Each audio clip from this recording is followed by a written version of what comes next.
Saudi அரேபியாவின் மனிதவள மற்றும் சமூக மேம்பாட்டு அமைச்சகம் அந்நாட்டு குடிமக்களுக்கான வேலைவாய்ப்பை அதிகரிக்கும் நோக்கில் மேம்படுத்தப்பட்ட நித்தாக்கத் திட்டத்தின் அடுத்த கட்டத்தை அதிகாரப்பூர்வமாக தொடங்கியுள்ளது.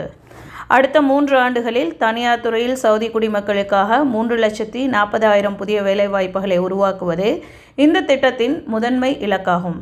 இது சவுதி அரேபியாவின் விஷன் 2030 இலக்குகளை அடைவதில் ஒரு முக்கிய மைல்கல்லாக கருதப்படுகிறது.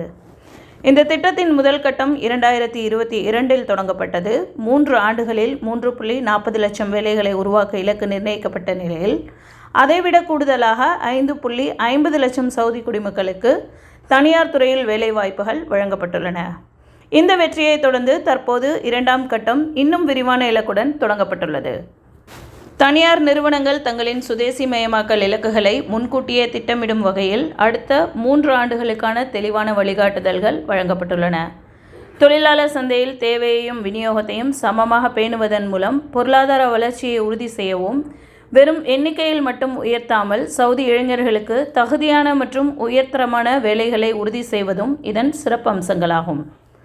சவுதி மனிதவள மற்றும் சமூக மேம்பாட்டுத்துறை அமைச்சர் அஹ்மத் அல் ராஜி கூறுகையில், முந்தைய கட்டங்களின் வெற்றி சவுதி குடிமக்கள் அனைத்து துறைகளிலும் சிறந்து விளங்கக்கூடியவர்கள் என்பதை நிரூபித்துள்ளதாகவும், இந்த புதிய கட்டம் தனியார் துறையின் வளர்ச்சியை பாதிக்காத வகையில், அதே சமயம் சுதேசிமயமாக்கலை ஊக்குவிக்கும் வகையில் மிக கவனமாக வடிவமைக்கப்பட்டுள்ளதாகவும் கூறியுள்ளார். இந்த திட்டத்தினால் சவுதி அரேபியாவில் உள்ள தனியார் நிறுவனங்கள் தங்களின் நித்தாக்கத் தரவரிசையை ரெட், கிரீன், பிளாட்டினம் என தக்க வைத்துக்கொள்ள குறிப்பிட்ட சதவீத சவுதி ஊழியர்களை கட்டாயம் பணியில் அமர்த்த வேண்டும். இதன் மூலம் அந்நாட்டின் வேலையில்லா திண்டாட்டம் மேலும் குறையும் என எதிர்பார்க்கப்படுகிறது.